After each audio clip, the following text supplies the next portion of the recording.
Assalamualaikum warahmatullahi wabarakatuh. Rekan-rekan, hari ini saya akan mencoba memberikan gambaran terkait dengan kunci sukses secara lahiriah.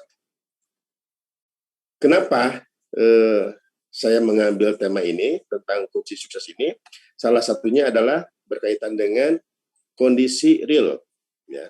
Bagaimanapun juga rekan-rekan guru honor akan bersaing, akan ikut tes seleksi, di mana semua akan ditakdirkan mana yang terpilih dengan izin Allah, mana yang tidak. Tetapi berdasarkan pengalaman saya dalam hidup, juga saya berkaca, menyimak, memperhatikan, mengamati orang-orang sukses.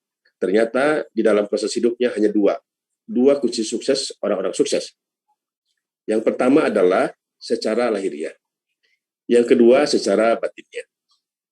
Nah, Mas Agus, mungkin karena memang posisi saya menggunakan HP, jadi tidak bisa di-share ya untuk PPT. Boleh Kang Agus sampaikan saja di di webinar ini, biar teman-teman juga bisa menyaksikan PPT yang disampaikan.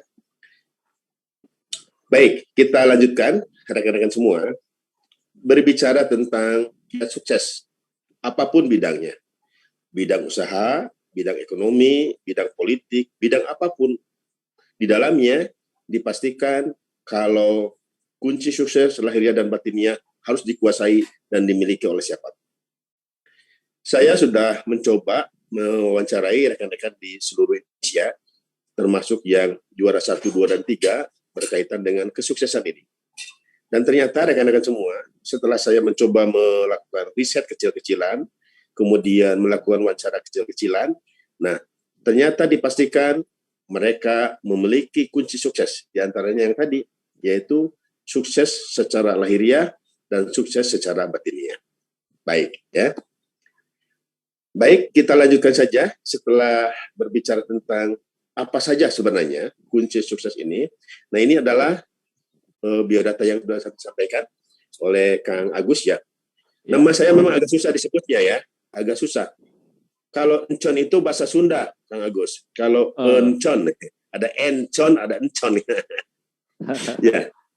Jadi memang kalau di luar orang Sunda agak susah, kecuali Adudung tuh. Adudung benar menyebutnya, Kang Encon gitu.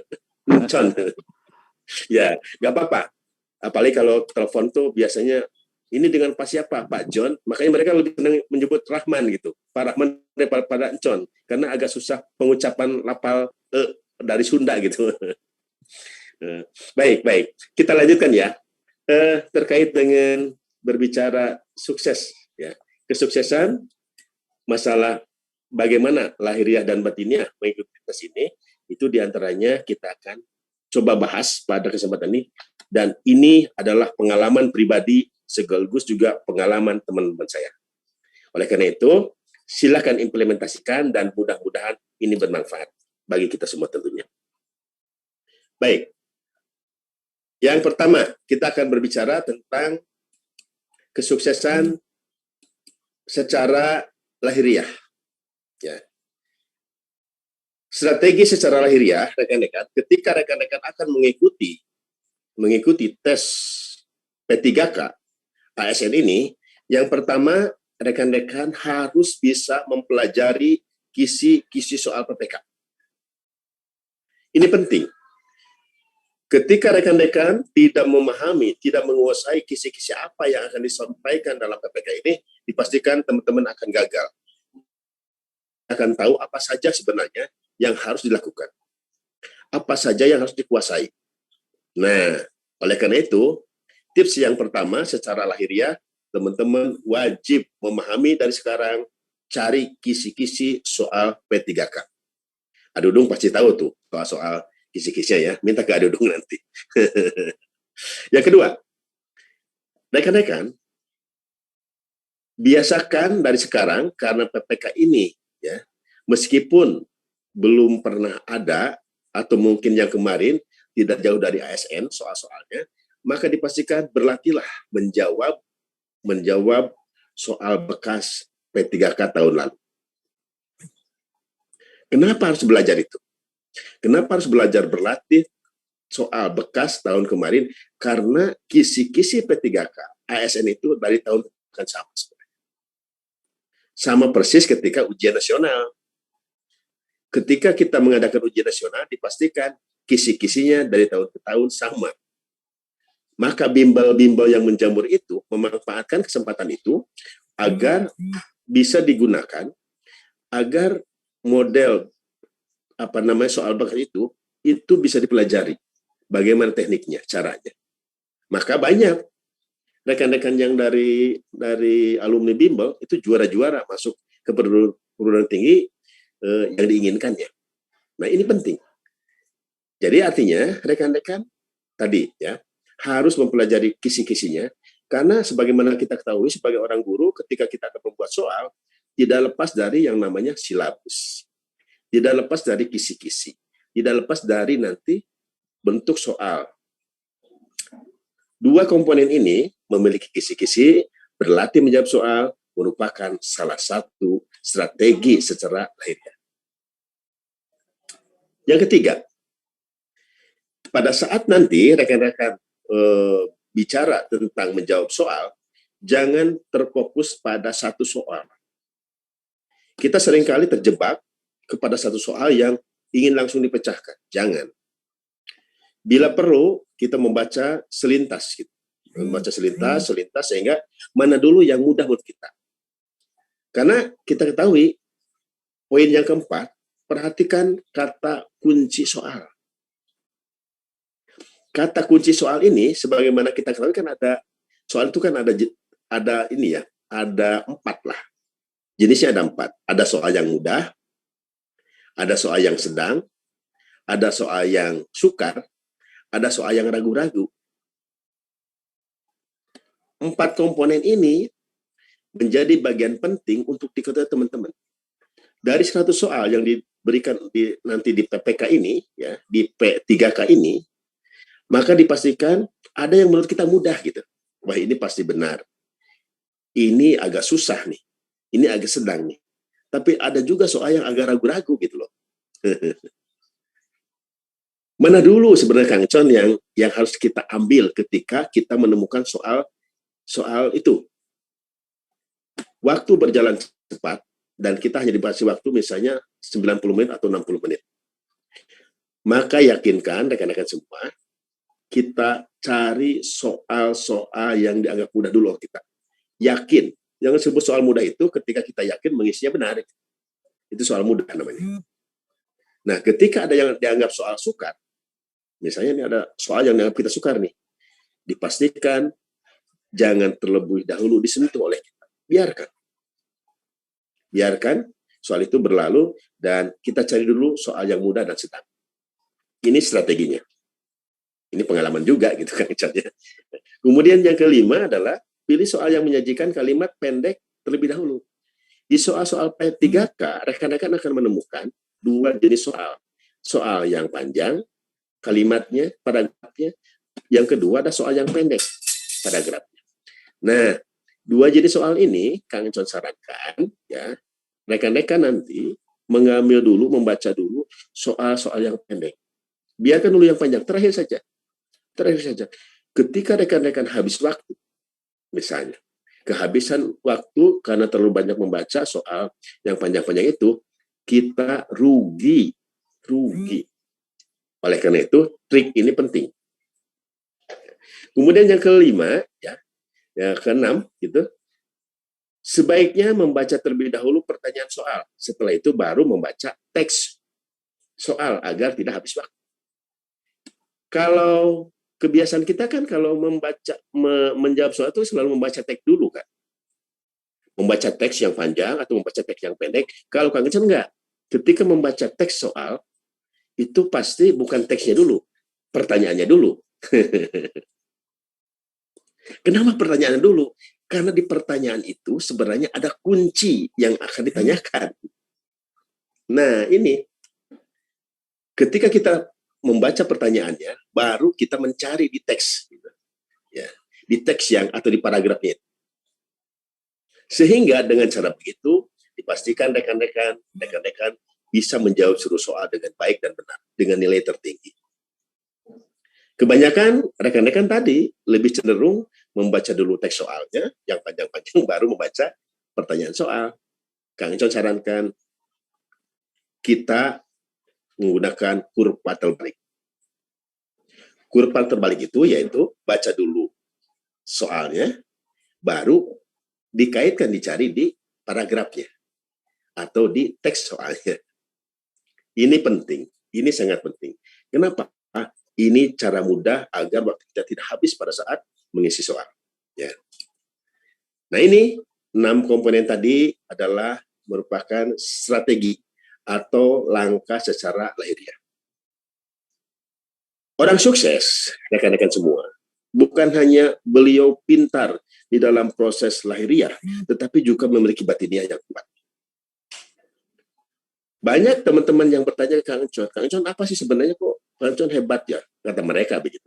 Padahal menurut saya sih belum hebat, biasa aja. Kok bisa jadi guru internasional, mewakili nama bangsa Indonesia di tingkat Asia Tenggara? Kok bisa masuk Gupres, berbagai kejuaraan selalu menjadi juara, masuk nasional? Apa rahasianya? Pertanyaan-pertanyaan itu lahir dari rekan-rekan yang kepo tetapi luar biasa bagus. Kang Icon bilang, ada rahasianya nih yang tidak pernah diketahui. Orang kan hanya melihat kesuksesan Kang Icon, tapi tidak pernah melihat proses bagaimana saya sukses di mata manusia. Nah, saya ingin cerita juga pada kesempatan ini kepada rekan-rekan, ini tips berikutnya bagaimana strategi agar kita sukses secara batiniah. Ini pengalaman Kang Icon, dan ini juga beberapa pengalaman teman-teman lain yang bisa digunakan oleh rekan-rekan pada saat mengikuti tes P3K. Yang pertama, ketika teman-teman nanti pada hari hanya akan mengikuti tes, izin dulu, minta izin kepada orang tua. Kang Icon, nggak usah izin. Orang tua saya berdoa setiap saat. Benar. Orang tua kita berdoa setiap saat. Orang tua kita berdoa setiap waktu untuk kebaikan anaknya. Tapi rekan-rekan, ketika kita meminta secara langsung kepada beliau, pada saat itu bilang, Bu, saya mau ikut tes P3K. Izinkan, doakan saya agar lulus. Maka kalimat itu dipastikan salah satu wasilah kita sukses. Yang kedua, ketika rekan-rekan sudah berkeluarga, punya suami, punya istri, ya, kalau suaminya yang akan ikut tes, minta izin ke istrinya. Terlebih istrinya ikut tes, minta izin dulu ke suami. Minta ridho suami, minta keikhlasan suami, ikut tes. Ini penting. Berbicara langsung, bahkan kalau kita sama-sama berdoa, atau sama-sama misalnya untuk muslim, sholat bersama, kemudian pada saat selesai sholat, pada sholat, kemudian istrinya meminta izin kepada suaminya dan berdoa sama-sama, itu salah satu trik suksesnya kita agar menjadi pemenang di dalam proses tes P3K nanti.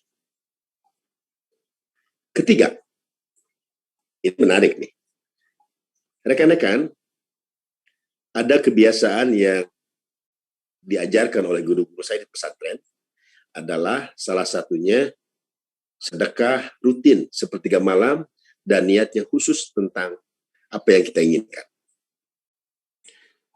Sedekah mulailah dari sekarang.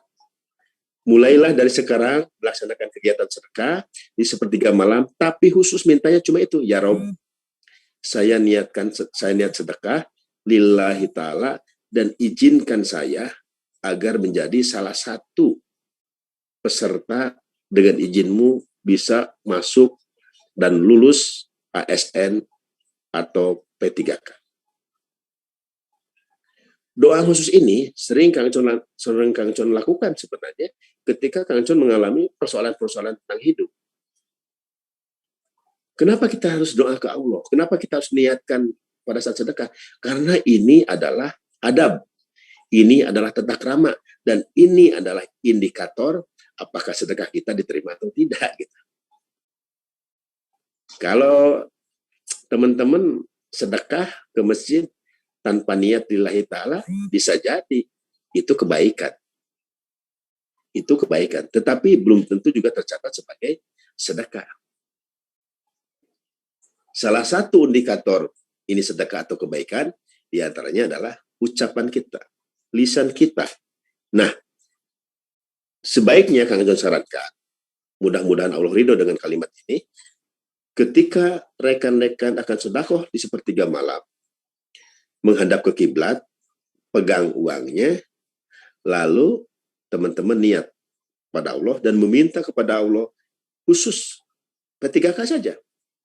Pokoknya sebelum hari H-nya kita bersedekah terus, lalu kuatkan untuk tadi, niatkan untuk sedekah. Oleh karena itu, rekan-rekan semua dipastikan inilah salah satu teknik yang bisa dilakukan oleh teman-teman. Dan ini mustajab. Kang John lakukan ini dan hasilnya alhamdulillah. Ini sebenarnya rahasia Kang John kenapa sukses secara Gupres, secara guru internasional. Ini tipsnya, ya.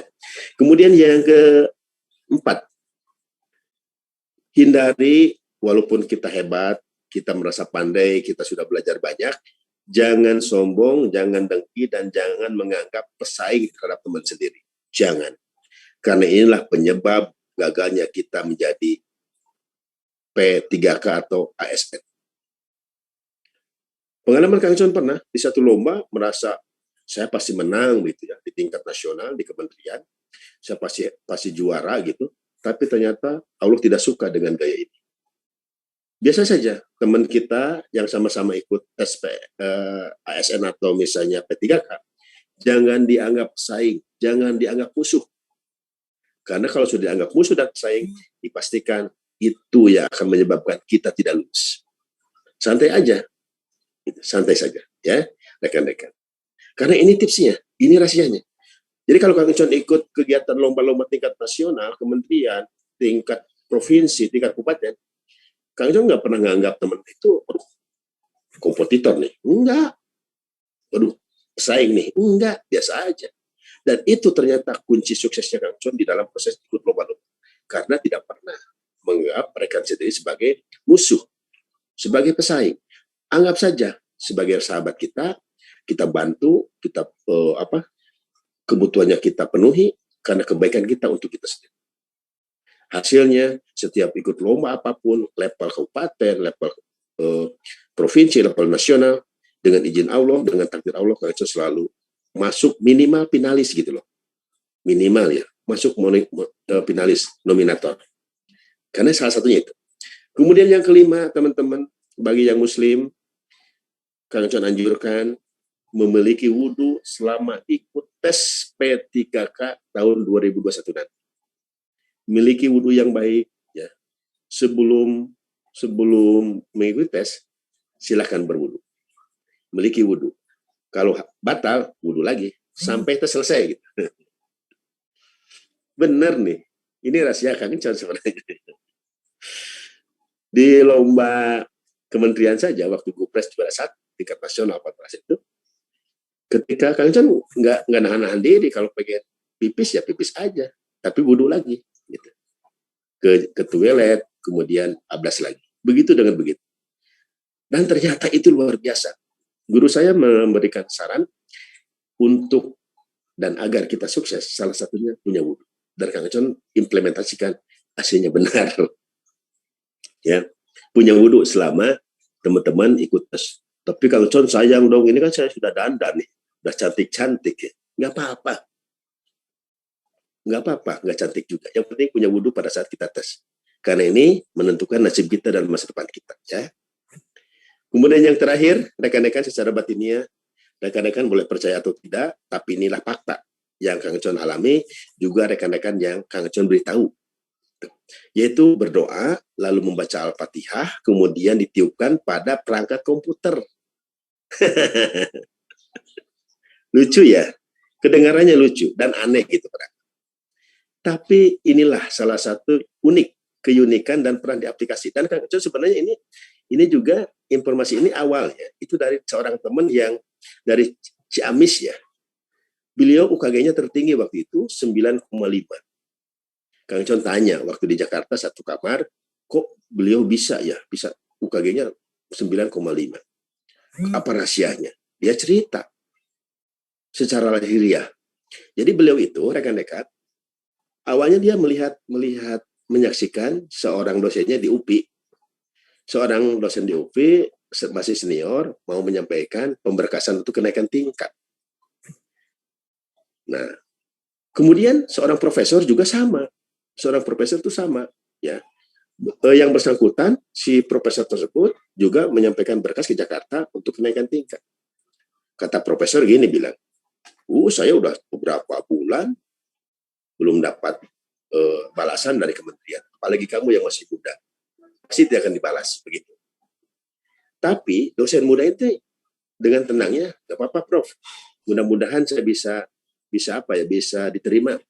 Sebelum dikirim ke kantor pos, kata teman saya itu, si dosen tersebut membaca Al-Fatihah, kemudian meniupkan kepada amplopnya. Lalu setelah itu dikirim lewat kantor pos, dan dengan takdir Allah, itu dosen muda itu lebih duluan dapat surat balasan dari kementerian dan dia lolos gitu. Kemudian teman saya itu mencoba waktu dia ujian UKG, ya, mencoba praktek yang sama seperti dosennya. Dan nilainya tertinggi juga. Kang Con kaget, karena jujur saja Kang Con pernah mengikuti PPG. Itu kan di PPG itu teman-teman, itu kan ada PPG ya yang berapa bulan ya, yang ada ujian lokal dan ada ujian nasional. Di ujian PPG di kelas itu ada 40 siswa, 40 peserta guru-guru dari seluruh Jawa Barat. Kang Con itu pada saat itu salah satunya hanya 3 orang yang lulus lokal, tes lokal di kelas itu. Kang Con hanya 3 orang bersama teman dari Cimahi dan dari Bandung yang lulus tes lokal. Dari 40, Kang Con tenang-tenang aja karena merasa saya mampu, saya bisa. Gitu. Mungkin ada rasa sombong juga dalam diri ini, ya seperti itu. Kemudian orang pada belajar karena kalau yang tidak lulus 3 kali harus diulang. Gitu. PPG-nya, tes PPG-nya lokal. Kemudian setelah lulus seluruhnya secara lokal harus ikut tes nasional waktu itu di UPI itu karena penyelenggaranya UPI. Kang Con merasa di lokal juga lulus gitu. Dengan mudahnya kok soalnya bisa dikuasai. Nah pada saat ikut tes nasional Kang Con ada rasa sombong yang tinggi dalam diri ini. Waktunya belum selesai, waktunya masih ada, Kang Con sudah keluar pada ruangan. Dengan gagahnya saya mampu menjawab semua soal. Tapi rekan-rekan, setelah beberapa bulan dibuka pengumuman, Kang Con termasuk yang tidak lulus PPG-nya. Waduh, sedih itu. Ya sedih, yang malu. Masa Gupres tingkat nasional tidak lulus begitu? Harus menunggu 1 tahun kemudian. Tapi Kang Con tapakur, kenapa saya tidak lulus?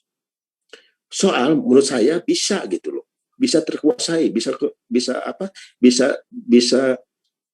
dijawab dengan baik. Tapi kalau dulu nggak lulus, setelah tapakur, ternyata kesalahannya satu, sombong lah, ya merasa jadi Gupres, merasa punya kepintaran, punya kecerdasan. Kang Con merasa lebih tinggi dari teman-teman lain, dan itu Allah memberikan jawaban kepada Kang Con agar Kang Con istighfar dan taubat. Akhirnya minta ampun kepada Allah dan taubat akhirnya, dan pada tahun berikutnya dengan izin Allah Kang Con lulus.